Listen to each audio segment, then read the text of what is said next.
सुप्रभात बच्चों और अभिभावक गण को मेरा प्रणाम, नमस्ते, गुड मॉर्निंग, सुप्रभात, सत श्री अकाल। प्रिय शिष्यों, आपके सामने जो ये चित्र चल रहे हैं, इनमें हिंदी के बहुत महान साहित्यकार हैं, कोई आलोचक हैं, कोई प्रकृति के प्रेमी हैं, कोई प्रेम के प्रेमी हैं, कोई ईश्वर के प्रेमी हैं। तो उनके चेहरों के साथ उनके नाम दिए जा रहे हैं, आप इन्हें याद रखें। एक हिंदी साहित्य के विद्यार्थी होने के नाते आपकी पाठ्य पुस्तकों में इनकी रचनाएं पढ़ने को मिलेगी, जिसे हम लोग पढ़ेंगे और बोर्ड परीक्षा तक में इनके नाम और इनके काम और इन्हें किस नाम से पुकारा जाता है, किस धारा के कवि हैं, इनसे संबंधित प्रश्न पूछे जाते हैं। इसलिए आप इन्हें भी सम्मान के साथ याद रखेंगे। चौर निकालिए एकांकी संचय क्लास 9 के लिए, क्लास 9 एकांकी संचय, जिसमें हम लोग देख रहे थे बहू की विदा।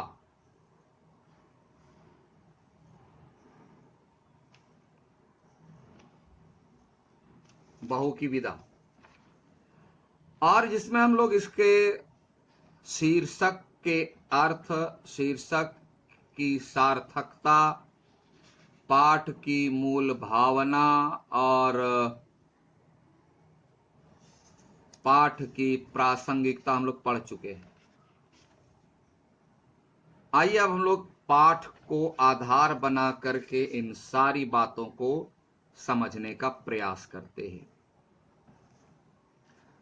कथा, चूंकि यह एकांकी है, इसलिए कथा शुरू होती है स्टेज के डेकोरेशन से।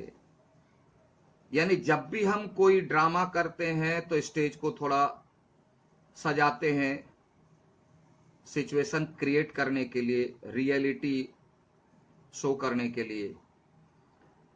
तो उसी का वर्णन दिया हुआ है, कुछ इंस्ट्रक्शन दिए हुए हैं कि कैसे होगा मंच, जब ड्रामा करेंगे तो कैसे सजाएंगे। और इससे पता चलता है कि जिस पात्र की कहानी है, जिस इशू पर यह एकांकी है, जिस परिवार की कहानी है, उस परिवार का रहन सहन क्या है, उसके घर की सजावट से पता चलता है। तो कमरा आधुनिक ढंग से सजा है। सामने की ओर बाएं कोने में रेडियो और दाएं कोने में पुस्तकों का रैक है। सब सजा हुआ जैसे घर में अमूमन रहता है। कमरे के बीच में सोफा सेट है। छोटी गोल मेज पर सुंदर फूलदान रखा हुआ है, ड्राइंग हॉल में है ना, गेस्ट रूम जिसको बोलो, जो बोलो। कमरे में 2 द्वार हैं। सामने वाला द्वार अंदर जाने के लिए है और बाईं ओर का द्वार बाहरी बरामदे पर खुलता है, एक घर के भीतर जाने के लिए और बाहर जाने के लिए। तो गेस्ट लोग आते हैं तो वहीं रहता है। दोनों पर पर्दे पड़े हुए हैं। दाईं ओर खिड़की है जो खुली हुई है, हवा रोशनदान। पर्दा उठने पर जीवनलाल खिड़की के समीप खड़े हुए दिखाई देते हैं। एक पात्र है और मूल पात्र यही है, जीवनलाल। इसके बाद आती है कमला, बहू। तो चूंकि बहू की विदा है तो बहू की विदा को पहला रखना चाहिए और दूसरे पर जीवनलाल। लेकिन जीवनलाल जैसे व्यक्ति को समझाने के लिए ही यह एकांकी है, कमला को समझाने के लिए नहीं। कमला के दर्द को बताना और जीवन उसको एहसास कराना और जीवनलाल जैसे व्यक्ति को समझाना, ये 2 मकसद है। और समझाने का तरीका क्या होना चाहिए, तो रमेश और प्रमोद से सीख लेना है। तो जीवनलाल जो है वह बाहर की ओर देख रहा है, आंखों पर चश्मा है,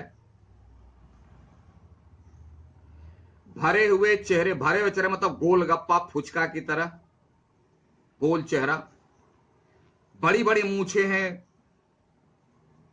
है ना, लंबी लंबी मूछें, जो लोग अपने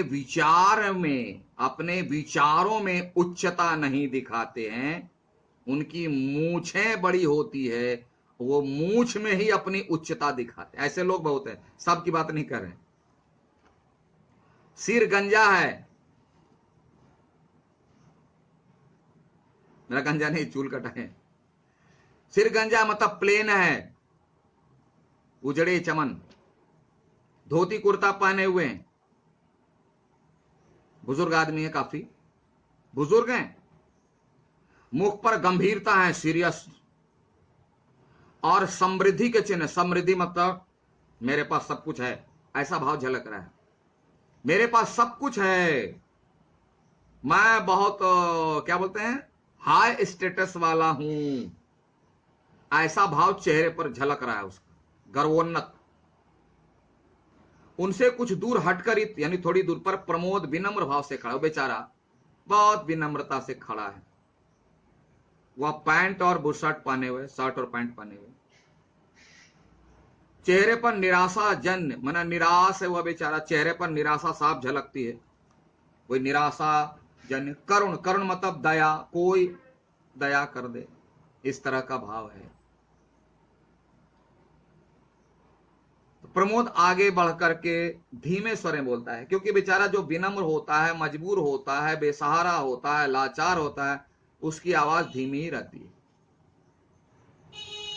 क्या निर्णय किया आपने? प्रमोद आया हुआ है, जैसा कि संक्षिप्त कथा हम लोग देख चुके थे। प्रमोद की बहन कमला का विवाह जीवनलाल के बेटे रमेश से हुआ है। कमला विवाह के बाद एक रस्म है मायके ले जाना, उसके लिए बड़े भाई आते हैं, वह प्रमोद आया हुआ है ले जाने के लिए।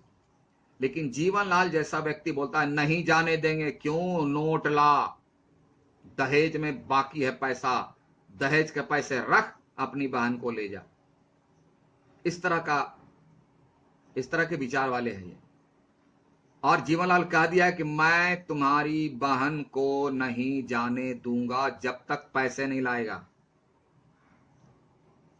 मेरा यह अंतिम फैसला है। फिर भी बड़ा भाई प्रयास करता है और बोलता है क्या निर्णय किया आपने? जीवनलाल बोला अरे सुना नहीं, मैंने तो कह दिया विदा नहीं होगी, दैट्स ऑल। प्रमोद फिर निवेदन करता है जरा सोचिए, यदि आपने विदा नहीं की तो बहन की क्या दशा होगी, मन क्या हालत होगी बहन की। सभी लोग विवाह के बाद मायके जाती हैं, लड़कियां जाती हैं, अपना सुख दुख ससुराल की घटनाएं शेयर करती अपनी सखी सहेलियों से, खासकर मां से। अगर आप विदा नहीं करेंगे तो उसके मन पर क्या गुजरेगा, कितना दुखी होगी वह, थोड़ा उसके मन का विचार कीजिए। जीवनलाल जैसा व्यक्ति बोलते, देखिए बुजुर्ग है, अनुभवी है, समृद्ध है, चेहरे पर समृद्धि का भाव भी है, लेकिन अंदर का विचार कैसा देख लिए। मैंने उसकी दशा का ठेका नहीं लिया है भाई, मैं तो कौन ठेका लेगा, आप घर के मालिक हैं, आपके घर की बड़ी बहू है, तो उसके सुख दुख का ठेका कौन लेगा? विचार देख ले, बोलता मैंने ठेका नहीं लिया है, तुम्हारी बहन को दुख लगे सुख लगे कुछ भी लगे, हमको उससे क्या लेने देना, हमको पैसा चाहिए, पैसा, नोट। ऐसे लोग समाज में बहुत, परिवार में भी होंगे। फिर प्रमोद विनम्रता से अपनी बहन की खुशी के लिए निवेदन करता है, हर लड़की पहला सावन अपनी सखी सहेलियों के साथ हंस खेलकर बिताने का सपना देखती है। जाएगी, अपने ससुराल की बात सुनाएगी, थोड़ी हंसी ठिठोली करेगी, जीवन का आनंद लेगी। तो ऐसी खुशियों को आप, मेरी बहन तो छोड़ दीजिए, आप अपनी बहू को क्यों नहीं देना चाहते? मेरी बहन तो थी और है, और लेकिन आपकी बहू तो है और रहेगी। जीवन बोलता जानता हूं, मुझे मत सिखाओ, मेरी मूछें कितनी बड़ी बड़ी है देखो, तो मेरी उम्र देखो, मेरा स्टेटस देखो, मैं जानता हूं, मुझे ज्ञान मत दो। मेरा सवाल है अगर जानते हैं तो करते क्यों नहीं? जानना कोई बड़ी बात नहीं, जानने वाले लोग अरबों हैं, करोड़ों हैं, करने वाले लोग कम हैं, और ज्ञान बघारने वाले लोग बहुत ज्यादा हैं। जीवनलाल उसी कैटेगरी में है। जीवनलाल सोफे पर जुम्हाई लेते हैं, ऐसे, इसी को बोलते हैं जुम्हाई। मानव प्रमोद की बातों से उब गए, लगता है क्या बक बक बक, एक बार बोले नहीं विदा करेंगे, नहीं करेंगे, जाओ, पीछे पड़ा हुआ है, परेशान हो गया, इस तरह का भाव। तो प्रमोद वही पूछ रहा है, यह जानकर भी, मतलब आप जब जानते हैं तो करते क्यों नहीं? यह जानकर भी जो है आप अनजान बने हुए हैं, हमारी बहन को रोके हुए हैं। जीवनलाल का अपना निर्णय सुना चुका हूं, देखो बहस मत करो, मैं एक बार ही बोलता हूं, मैं वचन का पक्का हूं, जो जानता हूं वो करता नहीं हूं, विदा नहीं होगी तो नहीं होगी, बस, अब मुझे कुछ नहीं सुनना है, जा। तो प्रमोद कहता है, यदि मैं कमला को बिना लिए ही गया तो मां का हृदय टूट जाएगा। बोला क्या बात करते हैं पिताजी, अगर मैं कमला को नहीं ले गया तो मेरी मां का कलेजा फट जाए, क्योंकि वो बेटी के इंतजार में है, वह जानना चाहती है कि वो ससुराल में कैसी है, क्या सुख है, क्या दुख है। कुछ दिनों के बाद मां बेटी मिलेगी तो उसका जी हल्का हो जाएगा, मां पर क्या गुजरेगी। जीवन होता मैं मजबूर हूं, अगर मां बहन का इतना ही ख्याल था तो दहेज पूरा क्यों नहीं दिया, पैसा क्यों नहीं देगी, पैसा देते अपनी बहन को ले जा। अब थोड़ा इस पर सोचो, समझो, फिर आगे बात करते हैं अगले क्लास में। Okay, thank you, have a nice day.